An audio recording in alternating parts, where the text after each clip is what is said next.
Hi, I'm Tara Lynn of Geek Saga Entertainment here with my co-host Vanny for the Geek Saga Show series, The Media That Made Us.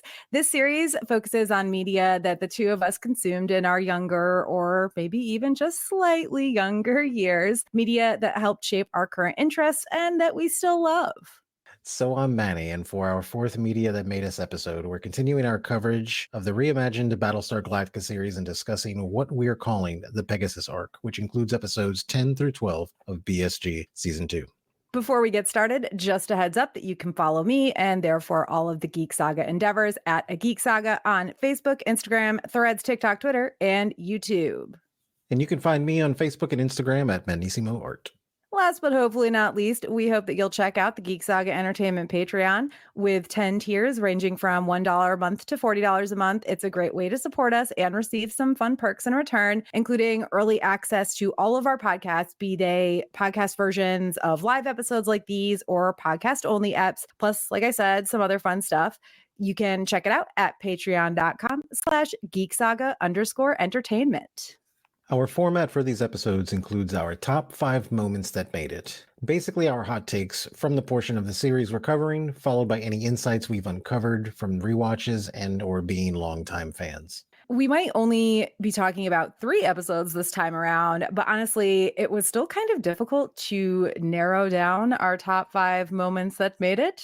That said, Obviously, we can't do an entire episode about the Pegasus arc without the top moment being, well, when Pegasus shows up in fucking episode 10. And the Galactica thinks they're about to be attacked by Cylons, but guess what? Nope, psych. It's actually another Battlestar, which even I think at the time when we were watching, we probably didn't expect to see another Battlestar in any way, shape, or form or capacity at all. And it just magically shows up. But there was one thing that was kind of the giveaway, and I'm going to let Sarah start off with it because this is something we're both in agreement about. So let's just go ahead and start it off. Yeah, I wanted to talk about the music in this scene because honestly, I didn't even think about the fact that it gives it away a little because it's kind of this like soft, weirdly romantic, like, I don't know, 80s style or maybe 90s style, like synthesized music in that scene. Dean apparently really loves it. And when I was like, oh God, I do not like this music. It's bad and dumb and I do not like it. And he was like, what? This is great. It like sets the scene perfectly. But you're right. It does give it away a little bit. And also the music in this show is so amazing. Pretty much all of the time that it just felt weird and out of touch and out of place. I don't know. It totally was, right? Because any of the music that you see in Battlestar, like so much goes with the actual, and there's actually things that are like, oh no, it's kind of okay, but the music doesn't give it away for you. But this was like, I don't know what you would call this. This would have been like a hookah lounge bar in Miami somewhere, where it's like one of those trendy like places, not like a real hookah bar, but like, yeah, it's where the townies go. Like that was the kind of music I kind of heard when I heard this, and I was like, okay, well, obviously, and even when I first watched it, like I knew there was something up because it was like, they're not going to play that. Like, you can't just tell me that you just gave me 2 seasons of just full on like taiko drumming. Okay. Anytime anything happened, like Adama stubbed his toe and it was like, like, no. And then now like some random ship is another bad guy and you're going to give me this like synth wave, this little synthesizer synth wave stuff going on. Nah, bro. We all know that there's something going on here. Yeah. I can't believe I didn't really think of it that way, but you're totally right about it kind of giving things away. And also, the music reminded me in our 90s and naughties Cringe Factor series, we cover all these like late 90s, early 2000s movies. And it's not from anything in that era. It's from before. I mean, it's very 80s, I think, is maybe it's supposed to evoke the original Battlestar series. I haven't watched enough of that the music was like, but didn't care for it. But anyway, the music aside, I do want to say that also in this scene, when the ship first appears and they assume it's a Cylon ship, at first it seems like for once, Ty might actually have the right idea with his concern that the Cylons are using the fleet's own transponders against them. And well, sure, of course, it turned out well in the end, or sort of did, considering Adama really did take a pretty big / very big risk ordering them to cancel the jump and all. But yeah, just Ty actually maybe was he actually seemed to have the right idea at first, and it was just sheer luck, I guess. Yeah, and that was the shitty part, right? Because this was one of like Ty's like moments to shine where I was like, oh yeah, dude, he's clearly learning from the old man. Like he's getting suspicious about stuff. But Adama, he knew nothing was going on because he must have been hearing the music too. And he was just like, no, let's just pause. That she's like, the Cylons aren't going to give us this crappy music when they're trying, when they're going to attack us, and it just kind of made Ty look like, oh, wow, you were just over exaggerating the situation, Ty. When I felt like you're right. It was one of the, for one time that he says something that was like, oh yeah, absolutely. Like that's a good call. But he clearly didn't have his headphones on for that. So He didn't have his earbuds in. He didn't have his earbuds in, so he didn't hear the music. He didn't have his hearing aids. Yeah. Oh my God. I'm not trying to be ageist here, but Ty is an elderly dude. And the thing is, his worry is based in reality. The Cylons have put a virus in their systems before. Mhm. They had Cylons planted on one of the passenger ships, helping the Cylons track them. Yeah, Ty had the right idea and Adama got lucky. But also, wow, who would have thought that 10, I guess, episodes into season 2, after all the shit they've been through, hey, guess what? There's another Battlestar, and it's bigger and newer and has a higher ranking officer. Oopsies. Whoops-a-daisy. Because of course they got to keep it fresh at this point. They're like, what else can we do to stir up the pot? Not only fighting people from the external, but let's fight people from the internal also. It's like The Walking Dead. It's not about the walkers, the zombies. It's about people fighting people.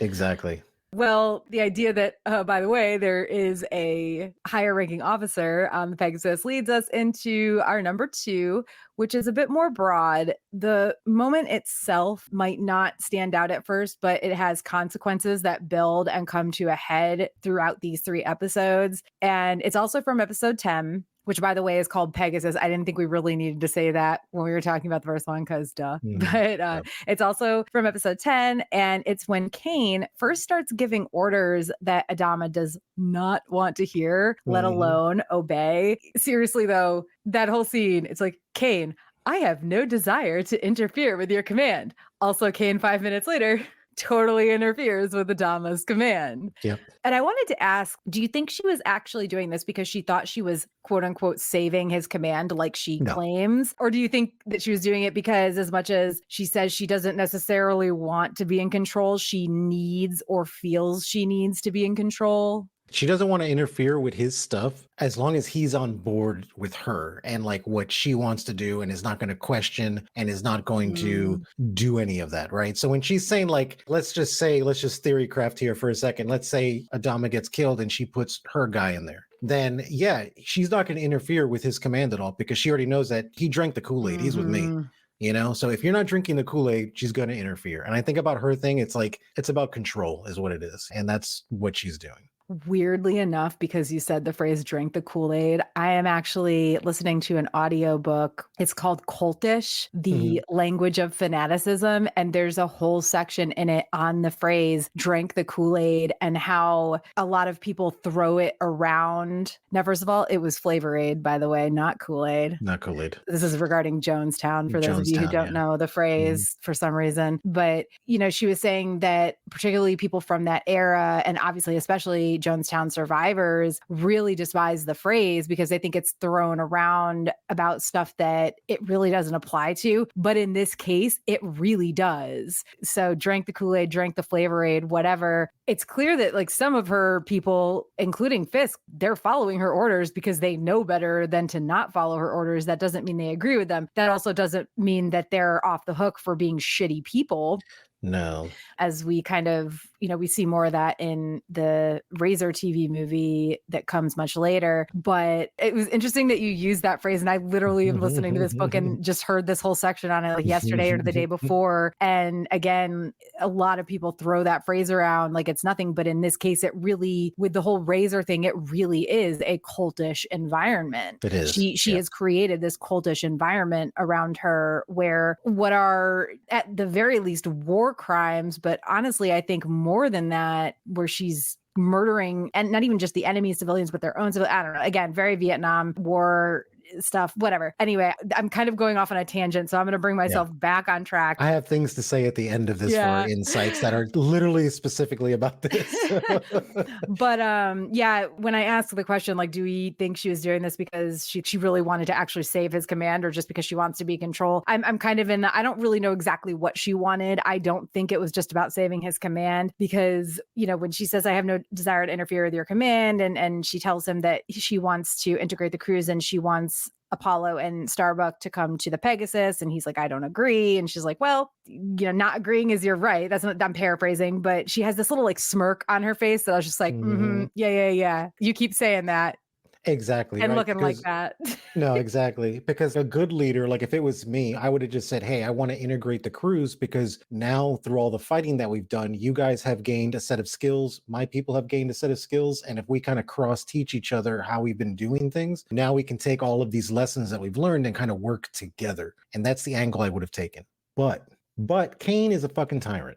Okay, straight up. She's a tyrant. She doesn't realize it yet, but she's an absolute tyrant. And, you know, when you watch the episode, you hear from Fisk about what happened, you know, how they got there, which we'll be tackling at a later date anyway with the movie where we'll get to see it. But no, what she did, she's a tyrant. She just doesn't realize it. So when she's telling Adama, I don't want to interfere with your command, she's like, absolutely, I'm not going to interfere. It's like my kids, you know, like, hey, I'm not going to interfere with your day. If you start setting the house on fire, I'm going to interfere. And then we're gonna mix teams here is what we're gonna do. So she's a tyrant, man. She's the law, and that's how she is, man.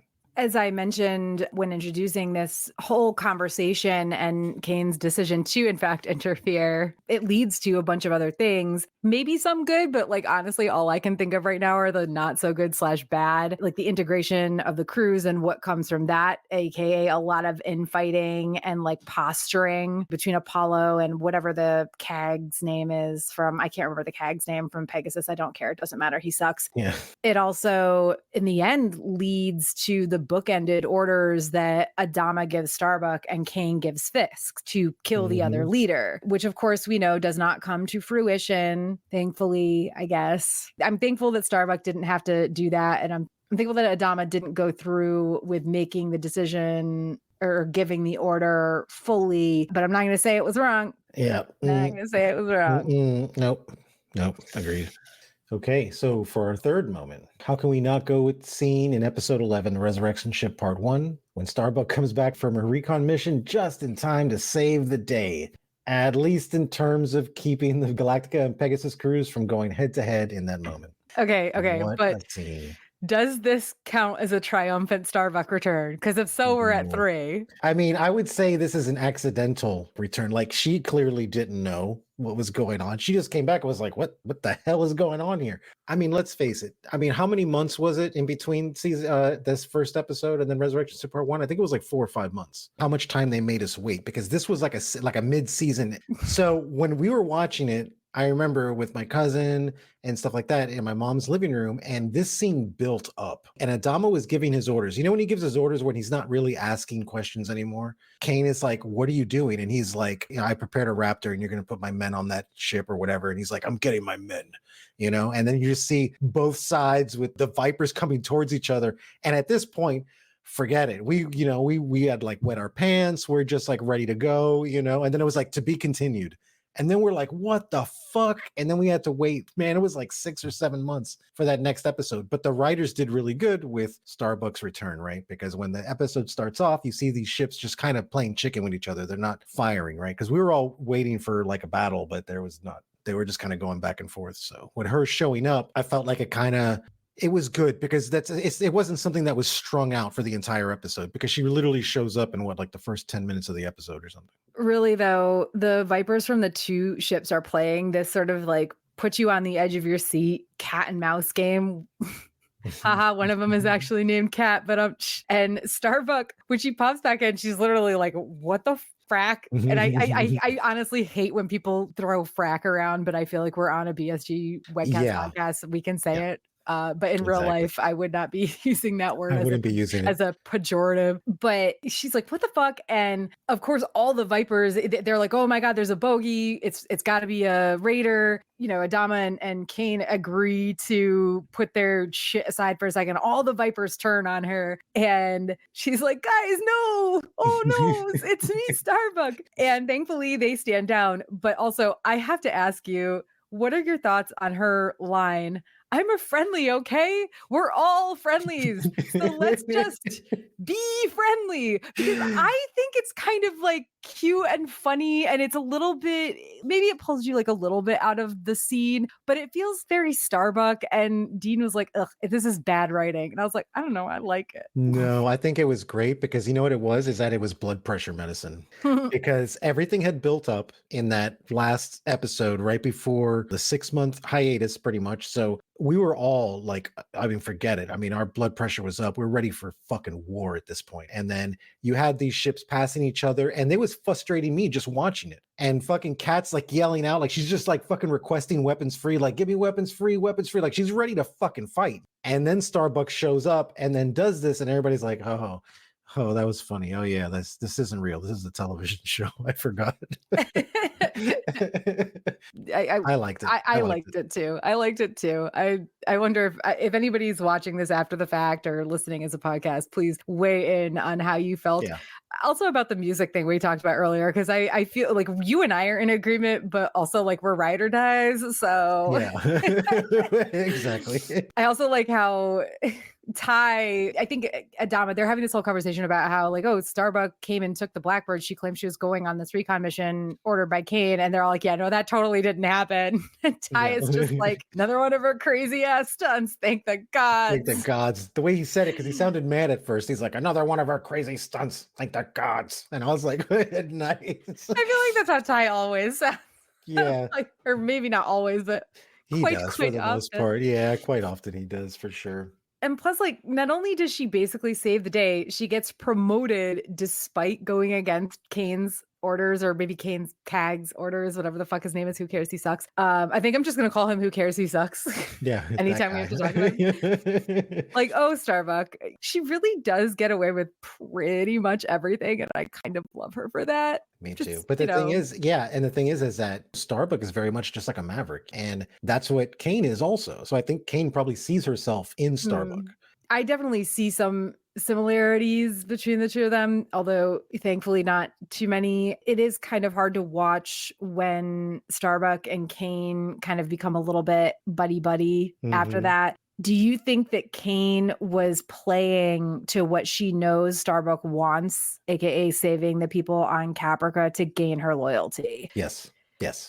I was kind of surprised when Kane was like, we're going to take back the 12 colonies. And Starbuck was like, yeah, because like she's been gung-ho enough to disobey Adama to go on Rosalind's orders to go get the arrow from Caprica. You know, it was part of that whole Tomb of Athena thing. And then now she's like, oh, yeah, I'm totally with you. We're going to take back the 12 colonies. Like that part I don't get. But I mean, I get her being like, yeah, Kane, I want to go save those people. But yeah, do you think Kane was playing on Starbuck's loyalties, or do you think she actually wanted or meant to go save the people on Caprica? She doesn't want to save the people on Caprica, but she wants to go back and kill the Cylons that are there. And she needs people to, again, drink the Kool-Aid. So if that's what it takes to get Starbuck to drink it, then it's going to be like, great, I got another person here who's going to just blindly follow my orders because this is what we're doing.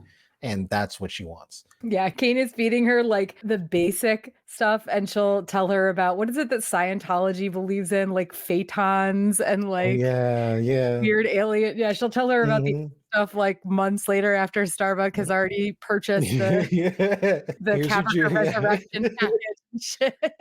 Starbuck's like, huh? Just keep drinking your little juice box. You know, you'll believe us. Don't worry about it. For number 4, well, it's the destruction of the resurrection ship, of course. Listen, the actual moment when they destroy the ship is kind of beautiful. Let's be real. Yes, it's a huge win for the fleet and everything, but also considering when these episodes aired, which was like, when was season 2? 2005-ish? Yeah, so these were filmed surely in like 2004, you know, maybe early 2005, depending on airing dates and whatnot, and production and everything. But the CG in the fight scene on this, and granted, some of it's pretty far away and stuff, but there's those scenes where the Vipers are like flipping around in the resurrection ships, like pointy bits, which why the fuck do those exist? Why are these ships built this way? The Cylon ships the Raiders make sense, the base stars and the resurrection ship make zero, like the way they're built makes zero sense. Well, it's kind of weird because as the show kind of progressed, they started them off as like, oh no, they're robots. But if you notice, as the show progresses, they kind of classify them more as insects than anything else. Because if you look, they're like in a colony, and look at the way their colony looked. It looked like something like animals would build or like an insect would build. So it wasn't just robots. I don't know. I felt like they kind of changed direction with the Cylons or what they are. It's all very pointy. Yes. Everything is very pointy. Pointy. And what's with all the glass on the side of the reservoir? Why do you have glass? Why is there windows? Like, you know, like yeah, why later is Kane able to like zoom in on or not later, earlier, Kane was able to like zoom in and see a 6. See a 6 in there, and it's like, how are those pictures that good? Come on. Yeah, dude. Like, why is there windows? You know, Starbucks got the fucking future GoPro attached to the Blackbird. GoPro of the future. You can take grainy photos, but somehow zoom in to see the perfect image of a person. Man. But yeah, there's more to it than just the fight with the base stars and the destruction of the resurrection ship. There's the lead up where we're seeing Gaius being told by Head 6 that tens of thousands of Cylons are about to die and how God won't forgive this. And Gaius is like, he asks Gina 6, do you think God will forgive what we're about to do or something? You know, again, paraphrasing. And she's like, God forgives all. And Head 6 is like, no, don't listen to her. Whoa, girl. All right. Dude. And then the destruction of the ship itself is split with those scenes of Apollo floating in space. And in his head, he's like floating in water. I'm not the biggest fan of like forced artsiness, which I feel like. Yeah, I wasn't crazy about him floating in the pool part. I think that was cool, like at the very beginning when they did that episode or whatever, because I think they started it off with him floating in the water. And I was like, that's cool. I think they should let you make the connection of like, oh, okay, I see what's going on here. But yeah, the destruction of the ship was beautiful. And you know what made it great was because they do their quiet thing, right? It's quiet. They're blowing it up. You hear the music, and it's the music of the same music that Apollo's listening to, whatever, you know, when it shows them floating. So there was like a weird beauty to it, which could have happened in the beginning of this arc. If they didn't play the synthesizer music, it could have been just as beautiful, and it's not. Because you pointed out how quiet it is. Is it from one of the Alien movies? Where it's like in space, everything is silent or something like that. It was like a tagline for one of the Alien movies. Yeah. Yeah, it was in space. No one can hear you scream. There you go. Thank you.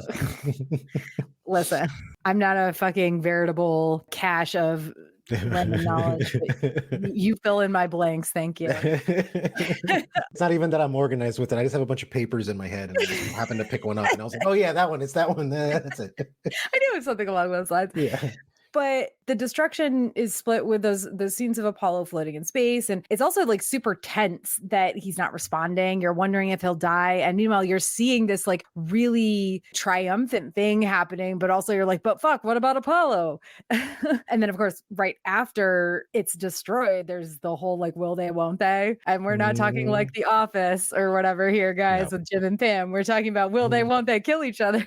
Yep. Will Adama and or Kane give the final word to Starbuck and or Fisk to carry out their orders? The whole thing is a lot, but listen, we could just say, yeah, the destruction of the resurrection ship was perfect and amazing and we loved it. But there's also all these other things that surround it and are part of it that make it that much better, I guess. Well, I think that's like the beauty of the whole Pegasus arc is that with every win, there's 2 other losses kind of looming over. Like it doesn't matter. You get these little moments. Like if you had to sum up the entirety of how you would feel watching Battlestar Galactica, you could do it just by watching these 3 episodes because you go through just about every emotion in these 3 episodes, which it's why I feel like this arc is like one of the best arcs throughout the entire series. I totally forgot where I was going with this, but well, you did say for every win, there's a loss. And in this case, it's the Blackbird. It's the Blackbird. Yes, that's where I was going with it. Yeah. So I figured I got you. I got you. Thanks, girl. See, looking out for each other.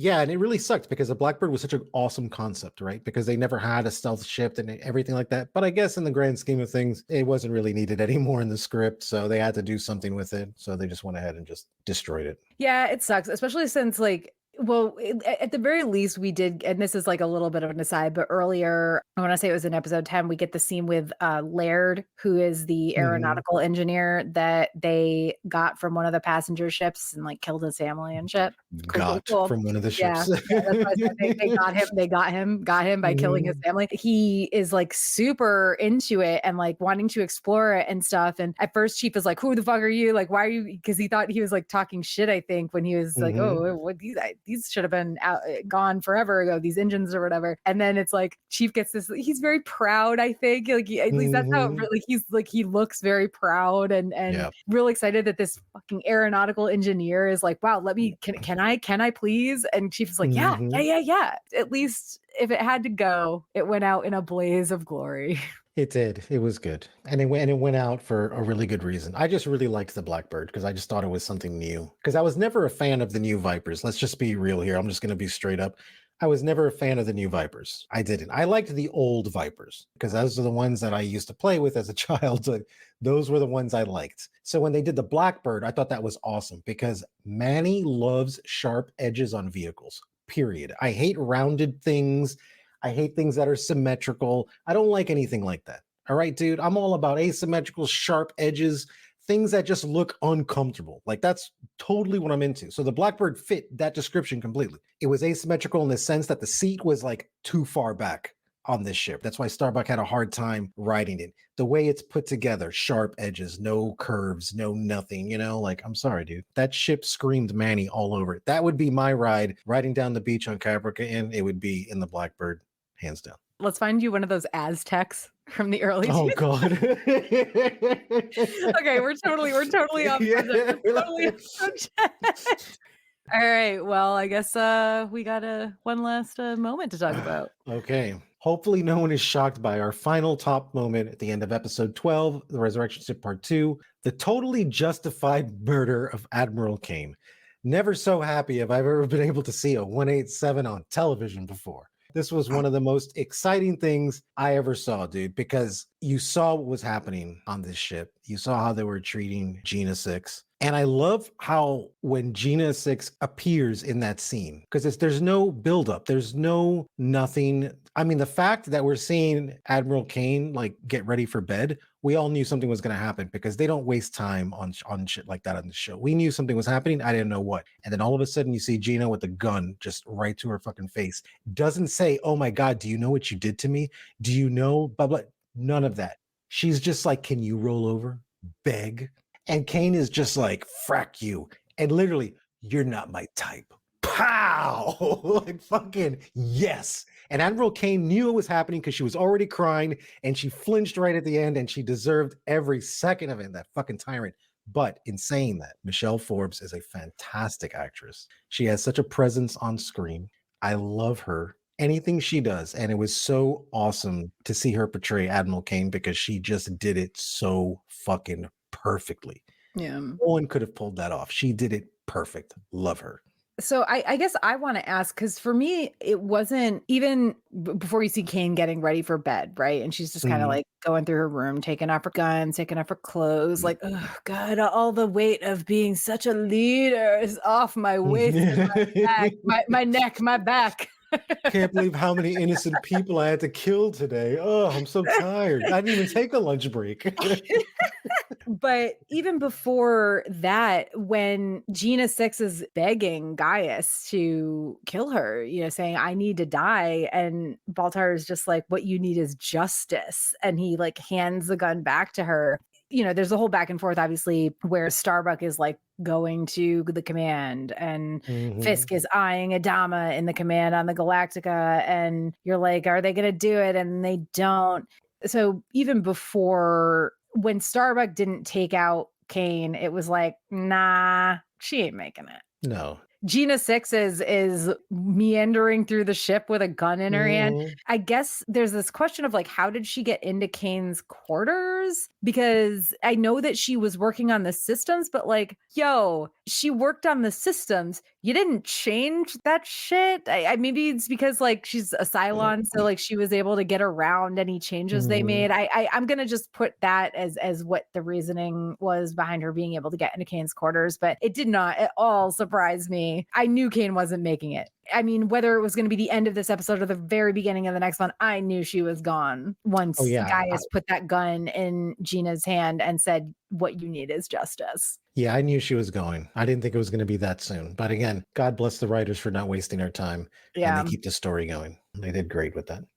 Now we're going to talk about some insights that we have gleaned from being longtime fans. But as in our previous BSG episodes, while we're covering this show, I'm going to refer to most/all Easter eggs or bloopers or whatever that I mention as Dean sites, because my partner Dean knows way more about this series than I do, and really more than I ever could. And he won't stop pointing things out to me. And I've long ago lost track of what I knew before I knew him. So for tonight's Dean Sites, I'm going to preface this one with, I did not want to put anything about this as a top moment. And I really, really don't want to have any actual conversation about it. But apparently the original version of the attack on Sharon had Hilo and Chief not actually getting there in time. Don't think I need to give any more explanation on that. I just want to say that it's like fucking bad enough as is. Like what happens to her is bad enough as is. And I'm really, really, really glad they didn't take it any farther than they did, because like,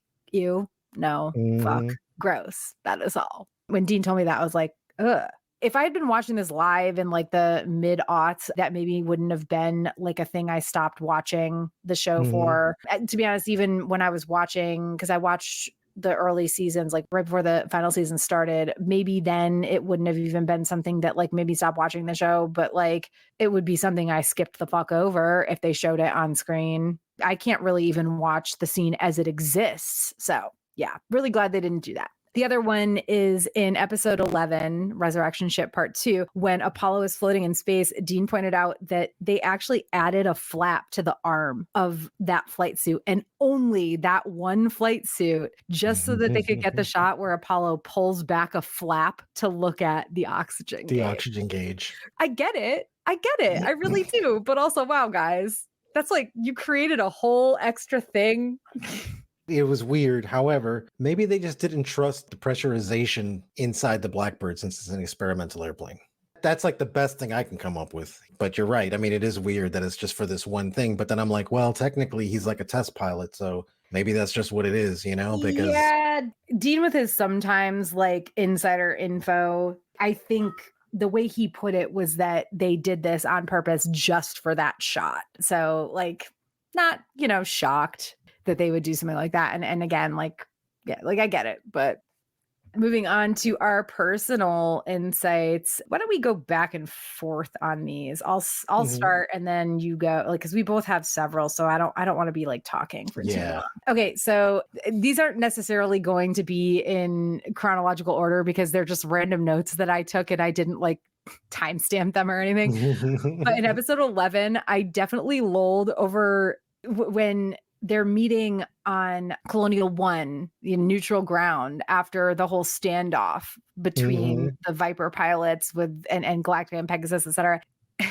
When Rosalind says the Pegasus would best the Galactica in a fight, and Adama's just sitting there like arms crossed, like, and gives this petulant like, I wouldn't bet on that. Or like no, I wouldn't count on that. Yeah. It was so good though. It was so quippy. Good. I was like, man, he's got quips. I like this, dude. I like this. Funny. Oh my god. All right. So what's your first one? Oh man, when fucking Admiral Kane steps foot on the Galactica and she's like, welcome back to the fleet. I was like, bitch, we are the fleet. What are you talking about? Like, you have one ship, we have the president, and we have everybody else. Like, yes, I get it that you're the highest ranking person, but you know who's higher ranking than an admiral? The president, Well, possibly not in a time of war, but maybe not in a time. Well, yeah, I think, yeah. I don't know. On detached service, because technically the president is there, and that's the commander in chief. Yeah, I mean, listen, I said the same fucking thing. Like, what? Welcome back to the fleet. Whatever, girl. And Dean was like, well, no, Kane is higher rank, so technically Pegasus is the fleet. And it's like, yeah, but they're one ship, and Adama has all the passenger ships and the president, like you said. And the Galactica has been protecting them. And like, don't fucking play semantics with me, Dean. Yeah, no, dude. I'm like, babe, we got the president, like the president is here right now. We're not fighting in combat currently. The president is here. She's the commander in chief.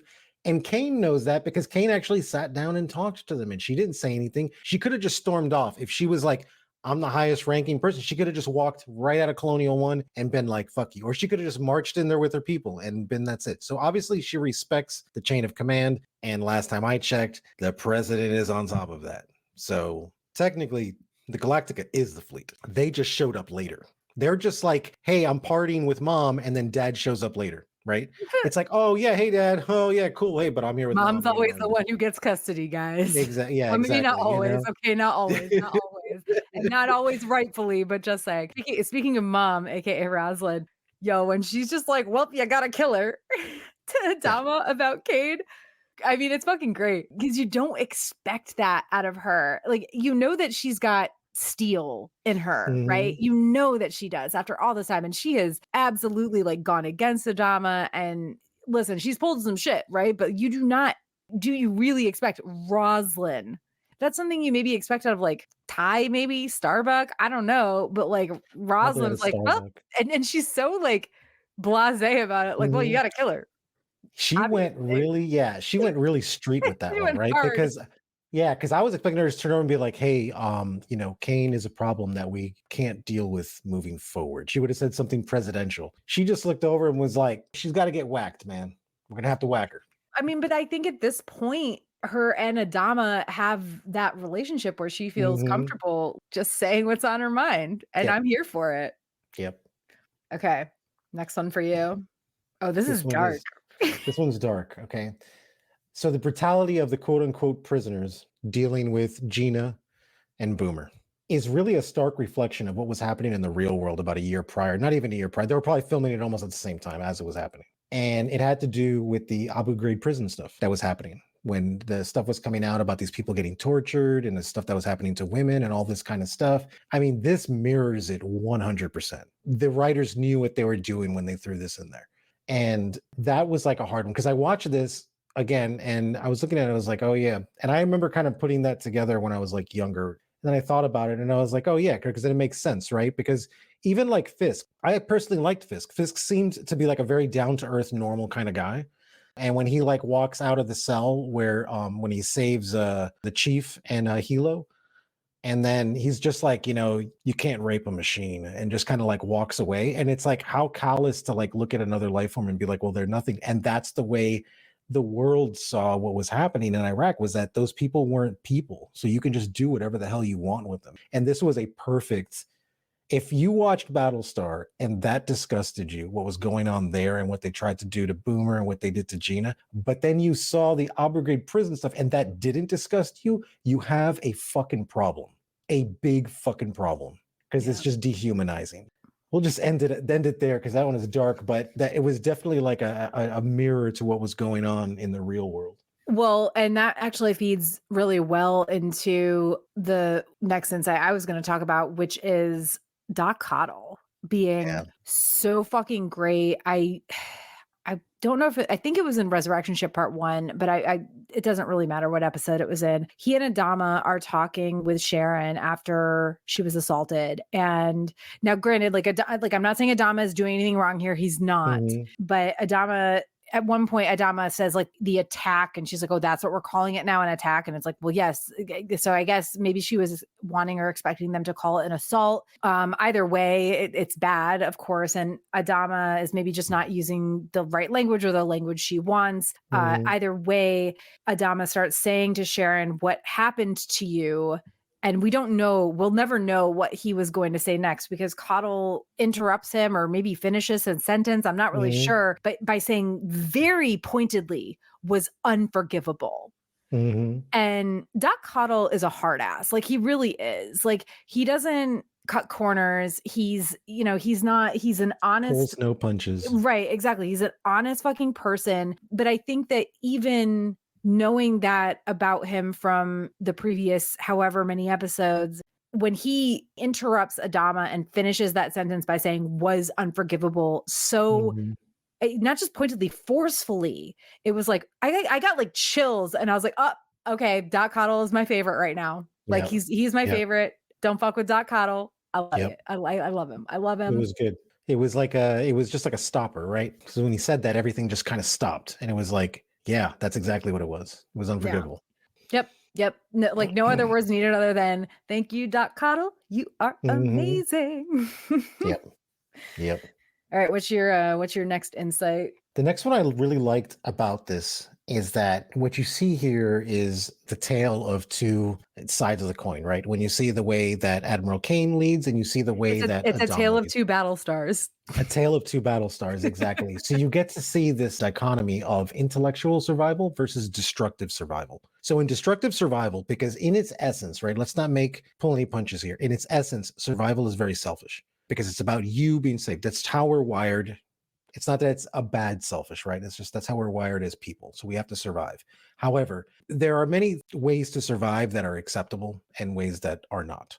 I need to work my ass off to survive. Now, I can survive if I go rob everyone down the street and I do all these bad things and I do this stuff, right? So me and my house can live. So me and my house can survive because I have kids here, right? And we got to survive. So here's how we're going to do it.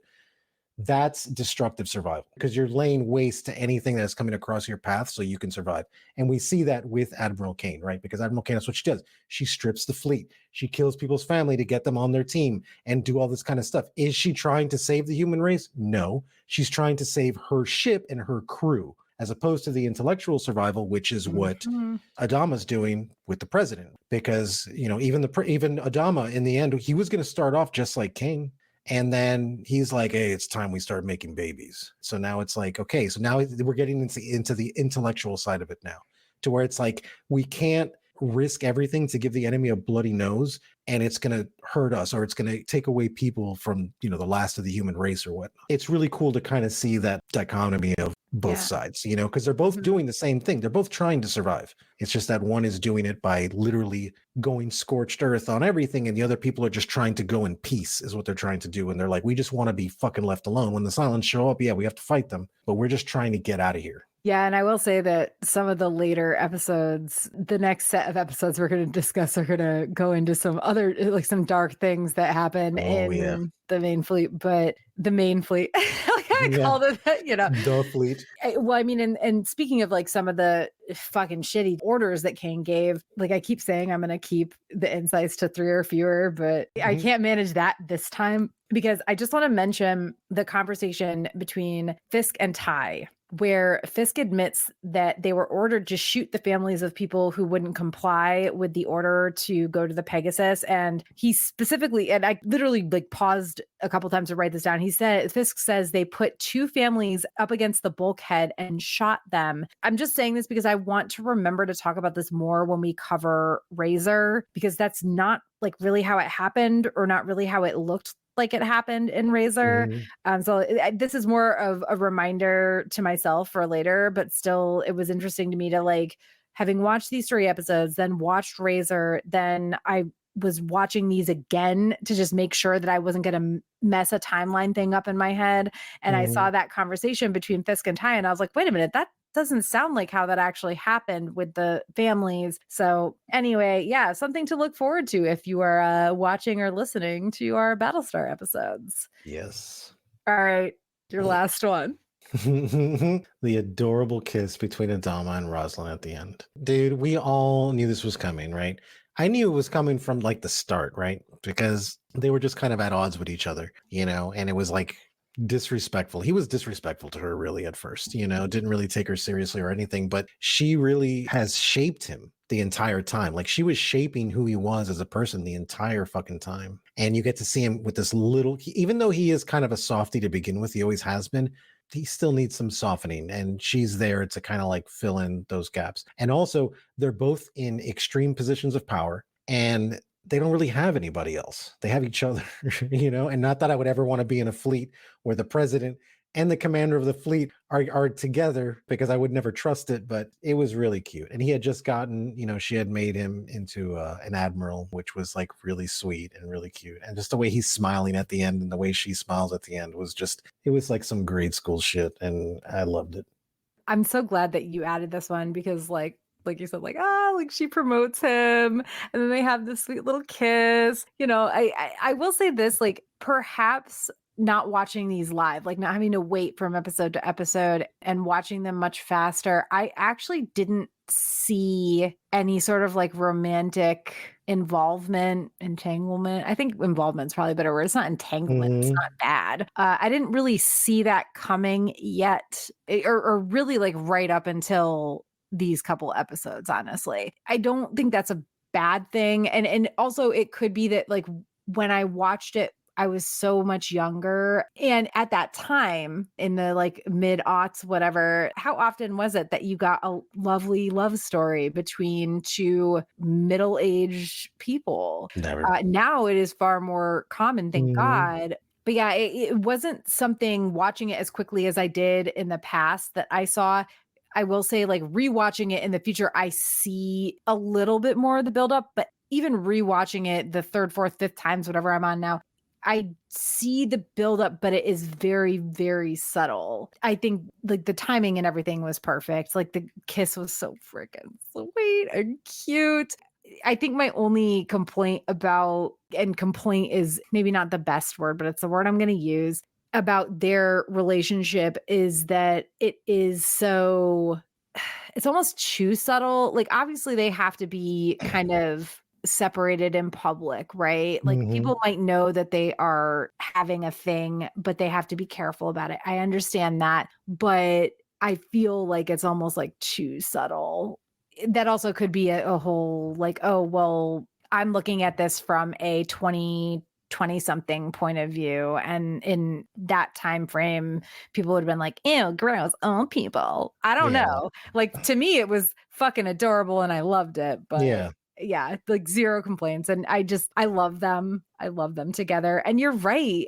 I mean, you can't say they only have each other because they obviously both have people who are part of who they care. Like, yes, Billy is Rosalind's aide, but they both care about each other. But that's like, it's like a mother-son thing. And same thing with Adama and obviously Apollo, duh.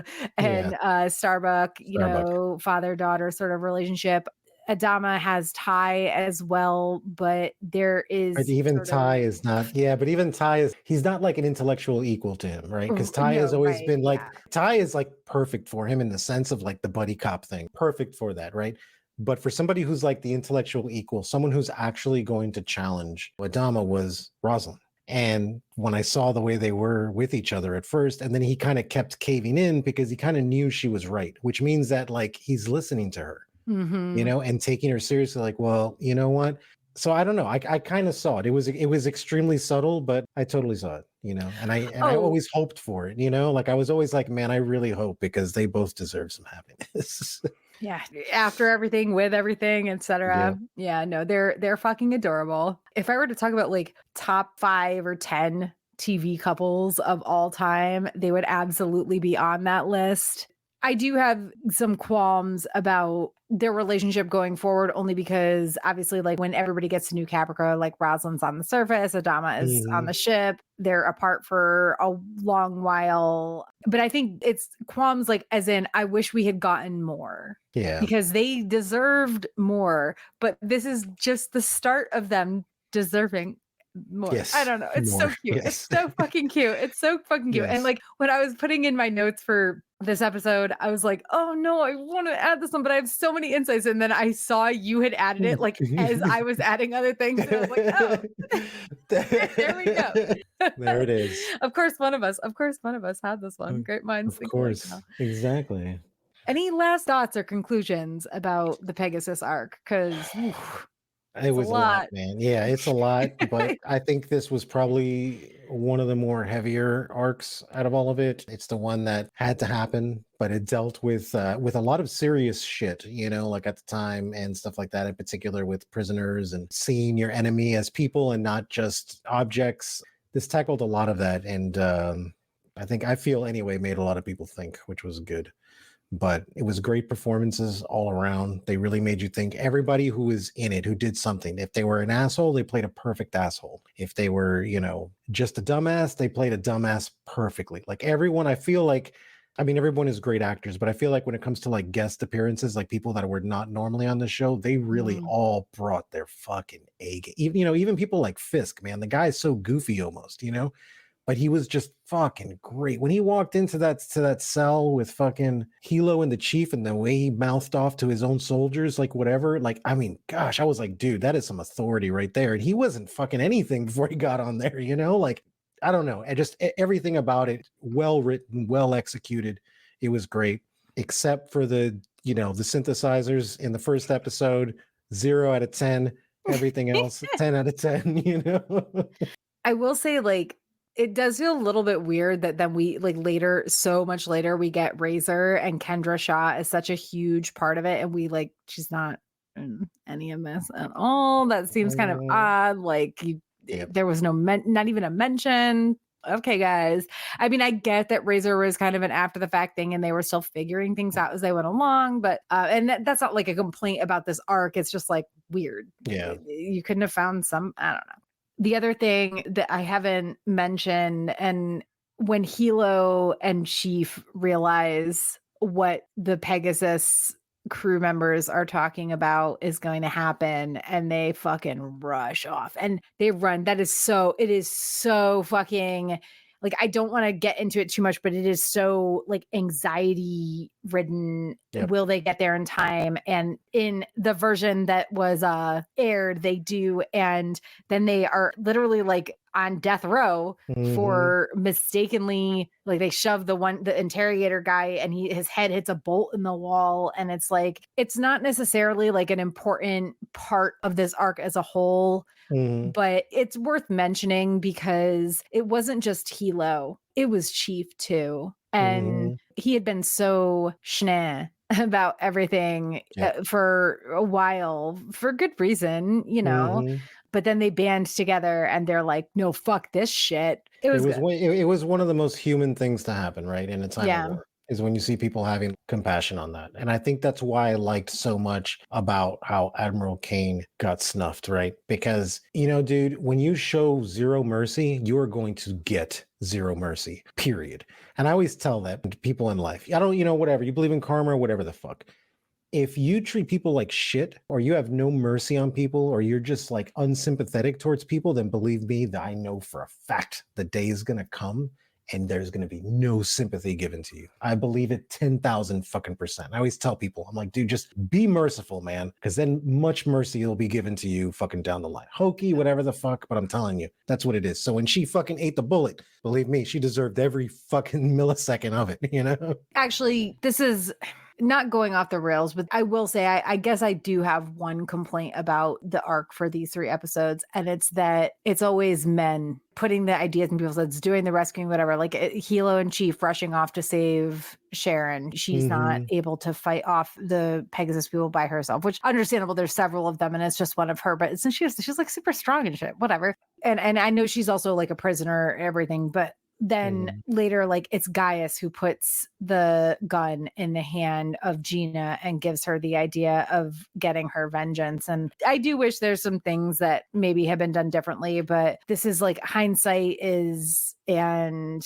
I didn't feel this way when I first watched the episodes. But like people, we evolve, or like media evolves, and I call it a complaint, but it's not really, because at the very least they didn't go where they were originally apparently planning on going with Sharon. And on that note, unless you have anything else to say. Nope. We'll just stop there.